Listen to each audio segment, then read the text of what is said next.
प्रिय विद्यार्थियों, संस्कार children academy Indira colony Barmer के यूट्यूब प्लेटफॉर्म पर एक बार फिर से आपका स्वागत है।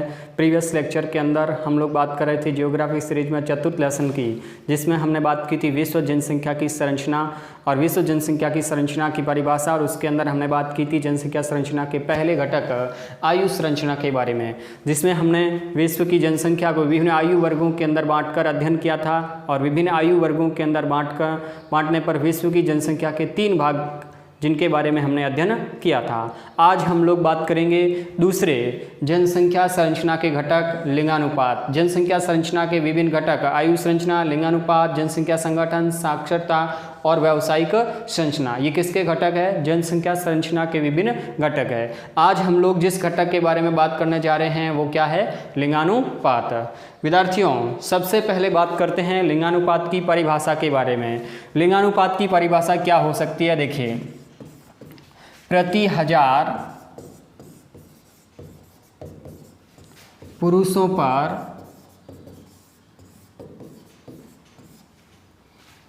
स्त्रियों की संख्या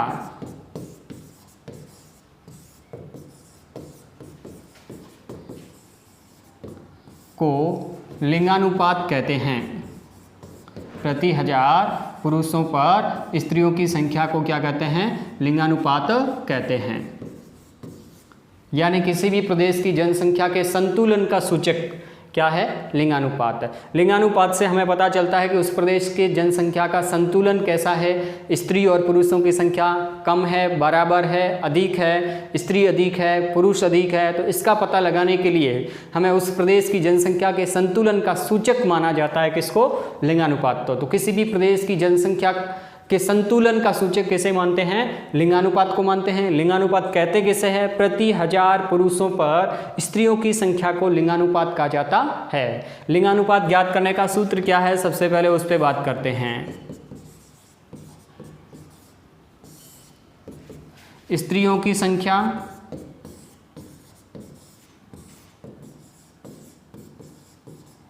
बटे भाग पुरुषों की संख्या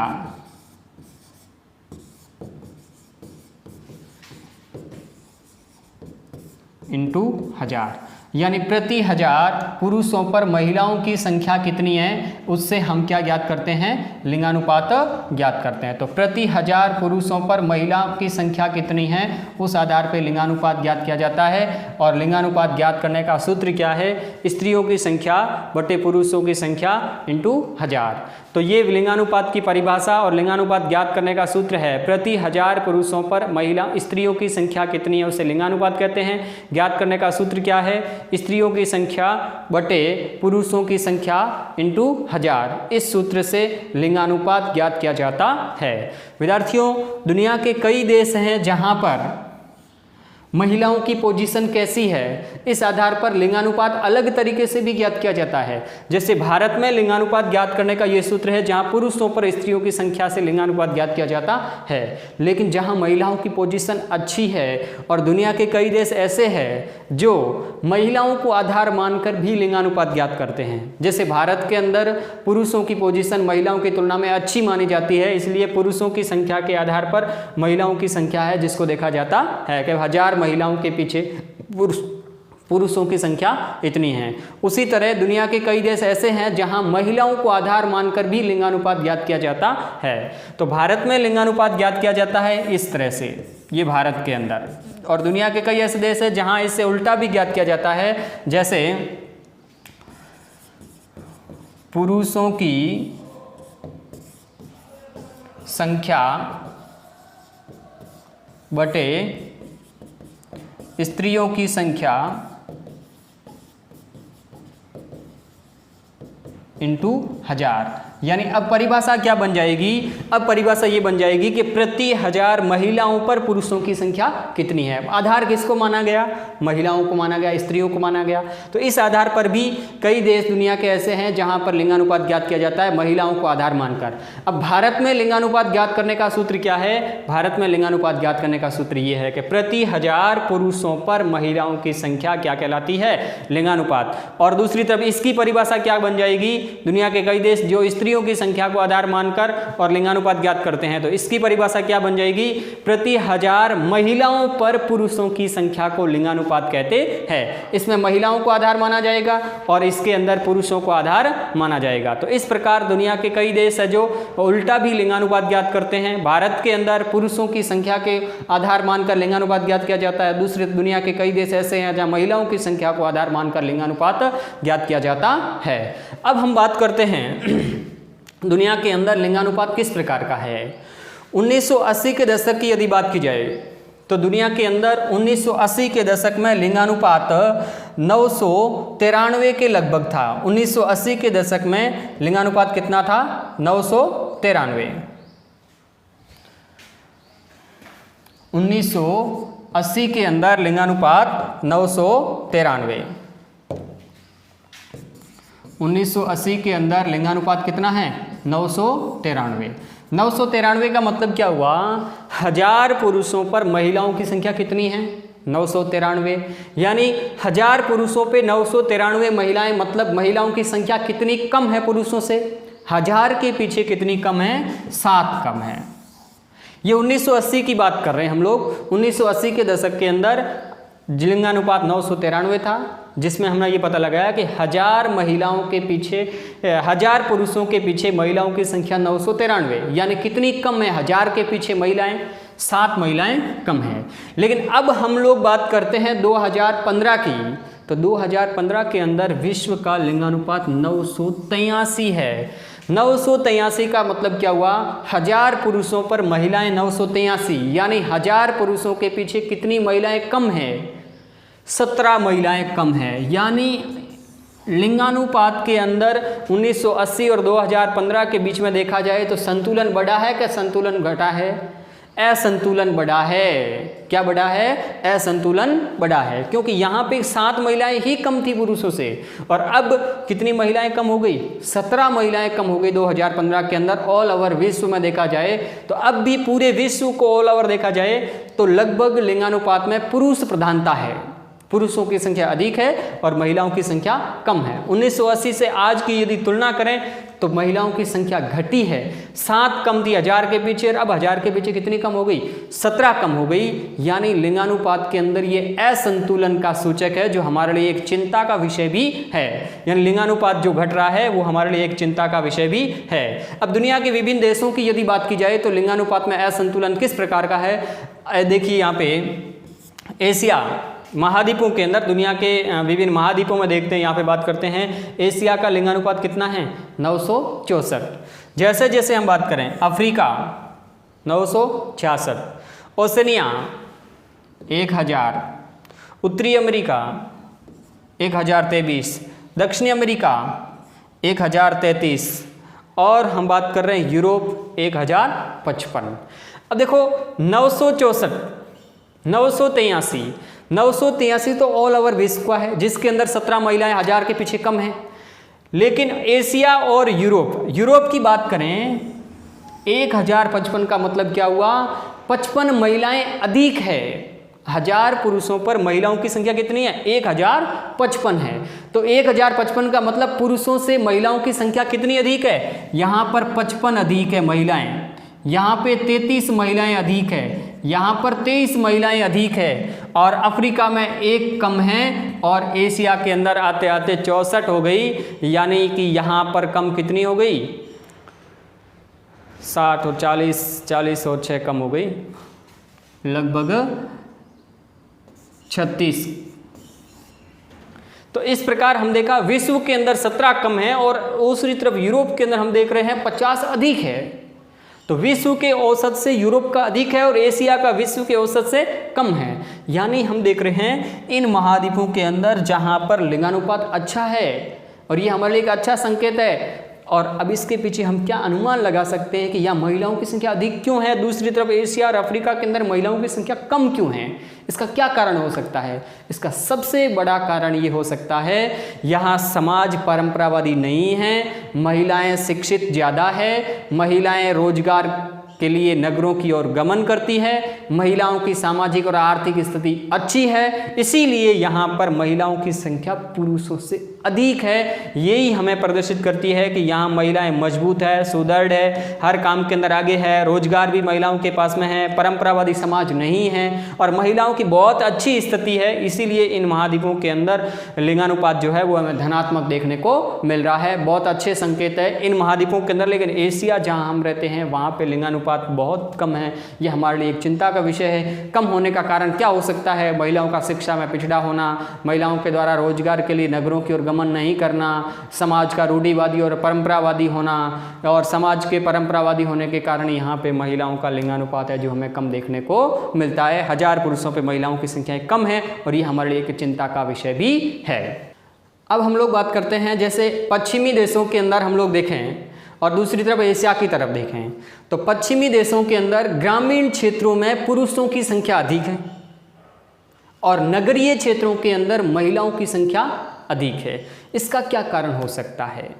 पश्चिमी देशों के अंदर ग्रामीण क्षेत्रों में पुरुषों की संख्या अधिक और नगरों के अंदर पुरुष महिलाओं की संख्या अधिक। दूसरी तरफ हम लोग एशिया के विभिन्न देशों की बात करें तो जहां ग्रामीण क्षेत्रों में महिलाओं की संख्या अधिक और नगरीय क्षेत्रों में पुरुषों की संख्या अधिक है। क्या कारण हो सकता है इसका? इसका कारण यह है कि पश्चिमी देशों के अंदर महिलाएं रोजगार के लिए नगरों की ओर गमन करती है, महिलाओं का रोजगार के लिए नगरों की ओर प्रवास होता है। इस कारण वहां पे महिलाओं की संख्या नगरीय क्षेत्रों के अंदर अधिक है और पुरुषों की संख्या ग्रामीण क्षेत्रों के अंदर अधिक है। अब हम लोग बात करते हैं लिंगानुपात की भिन्नता के आधार पर विश्व के कितने भाग किए गए हैं? 4 भाग किए गए हैं। कौन कौन से 4 भाग हैं उनकी बात हम लोग करेंगे। सबसे पहले है अत्यधिक स्त्री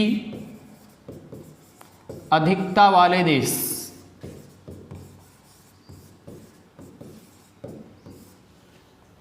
दूसरा स्त्री अधिकता वाले देश।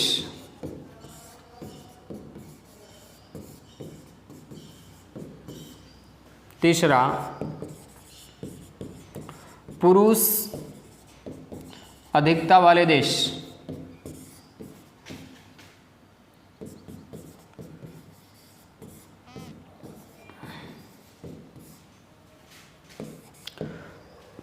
पुरुष अधिकता वाले देश और अत्यधिक पुरुष अधिकता वाले देश, जहां पे पुरुषों की संख्या अत्यधिक अधिक है। अत्यधिक पुरुष अधिकता वाले देश। तो पूरी दुनिया को लिंगानुपात के आधार पे हम लोग इस प्रकार से वर्गीकृत कर सकते हैं कि जिसके अंदर सबसे पहले बात करते हैं अत्यधिक स्त्री अधिकता वाले देश कौन कौन से हैं उनके बारे में, यानी वे देश जहां पर लिंगानुपात 1050 से अधिक पाया जाता है। 1050 से लिंगानुपात क्या है? अधिक पाया जाता है, तो उनको हम अत्यधिक स्त्री अधिकता वाले देश की श्रेणी में सम्मिलित करते हैं। और 1050 से अधिक लिंगानुपात वाले देश कौन कौन से हो सकते हैं? यूरोपीय देश और अमेरिकी देश। उत्तरी अमेरिका और दक्षिणी अमेरिका के कुछ तटवर्ती देश जो है जहां पर महिलाओं का लिंगानुपात 1050 से भी अधिक पाया जाता है। यूरोपीय देशों के अंदर महिलाओं की अच्छी स्थिति है और यूरोपीय देशों में महिलाओं की अच्छी स्थिति के होने के कारण वहां पर लिंगानुपात अच्छा पाया जाता है। और अमेरिका के अंदर यूएसए की बात करें, United state of America, Canada, यहाँ पे महिलाओं की स्थिति बहुत अच्छी है, यानी लिंगानुपात 1050 से अधिक पाया जाता है। यानी पुरुषों से महिलाओं की संख्या कितनी अधिक है? 50 अधिक है। पुरुषों से महिलाओं की संख्या कितनी अधिक है? 50 संख्या अधिक है। दूसरे जो है हमारे सामने वो है स्त्री अधिकता वाले देश। और स्त्री अधिकता वाले देश जिनका लिंगानुपात 1050 से 1000 के बीच में पाया जाता है। तो 1050 से 1000 के बीच वाले लिंगानुपात वाले देश जो है उन्हें हम कह सकते हैं स्त्री अधिकता वाले देश। और ये देश कौन कौन से हैं? Kazakhstan, Ukraine, Belarus, Poland, Kazakhstan, Ukraine, Belarus,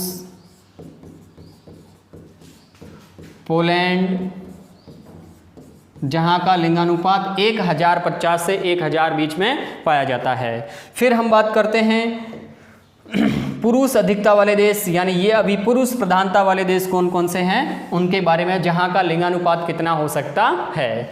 1000 से 950 के बीच में लिंगानुपात वाले देश जो पुरुष अधिकता वाले देशों की श्रेणी के अंदर आते हैं, और इसके अंदर है ब्राज़ील, चीन, Korea, Mexico, Iran, Cuba. Brazil, चीन, कोरिया, मेक्सिको, ईरान, क्यूबा,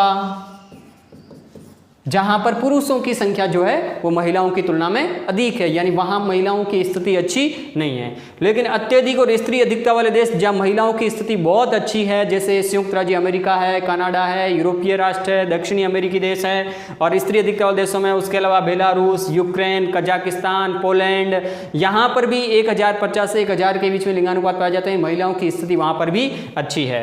और अत्यधिक पुरुष अधिकता वाले देश, यानी जिनका लिंगानुपात 950 से कम पाया जाता है, जहां महिलाओं की संख्या 950 से कम है, उसको हम सम्मिलित करते हैं अत्यधिक पुरुष अधिकता वाले देश, जहां पे महिलाओं की पोजीशन अच्छी नहीं है हमारे हिसाब से, और इनका प्रतिनिधित्व करता है भारत।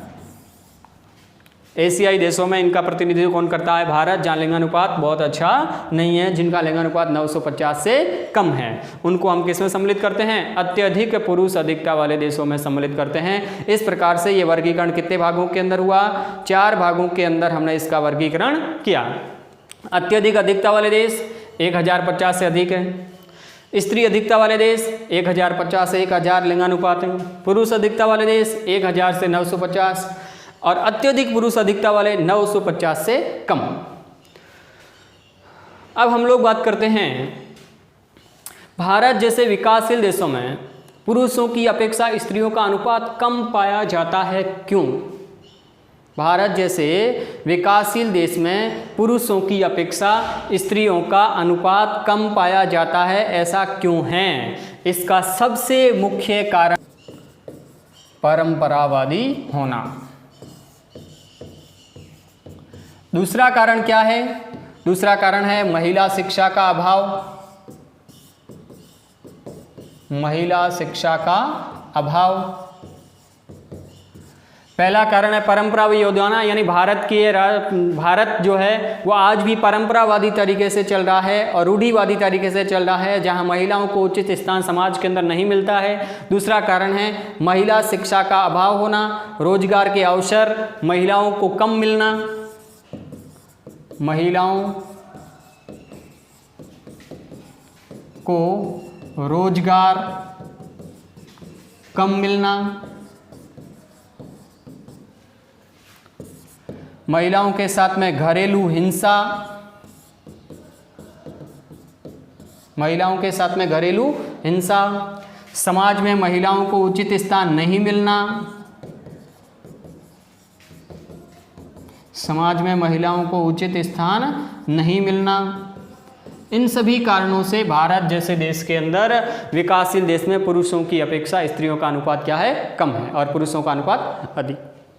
फिर हम बात करते हैं पश्चिमी देशों में नगरों में स्त्रियों की संख्या पुरुषों से अधिक पाई जाती है, क्यों? क्योंकि वहाँ पर महिलाएं रोजगार के लिए नगरों की ओर प्रवास करती है। वहां पर महिलाएं रोजगार के लिए किस ओर प्रवास करती है? नगरों की ओर प्रवास करती है। इसीलिए पश्चिमी देशों के अंदर स्त्रियों की संख्या पुरुषों से अधिक पाई जाती है। नगरों के अंदर रोजगार के लिए नगरों की ओर प्रवास करती है। समाज का परंपरावादी नहीं होना, ये भी कारण हो सकता है। महिलाओं के लिए अच्छी शिक्षा व्यवस्था होना, समाज में महिलाओं के लिए स्थान होना, इन सब कारणों से पश्चिमी देशों में नगरों में स्त्रियों की संख्या पुरुषों से अधिक पाई जाती है। फिर बात करते हैं भारत में लिंगानुपात ज्ञात करने का सूत्र क्या है। भारत के अंदर हमें पता है ये पुरुष, यहाँ पर पुरुषों की संख्या अधिक है महिलाओं से, तो पुरुषों को प्रधान और आधार मानकर लिंगानुपात ज्ञात किया जाता है। स्त्रियों की संख्या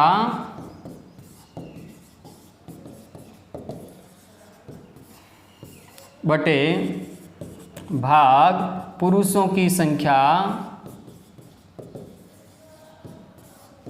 इंटू 1000, इस प्रकार से भारत के अंदर लिंगानुपात ज्ञात किया जाता है। तो आज का हमारा लेसन यहीं पर समाप्त हुआ।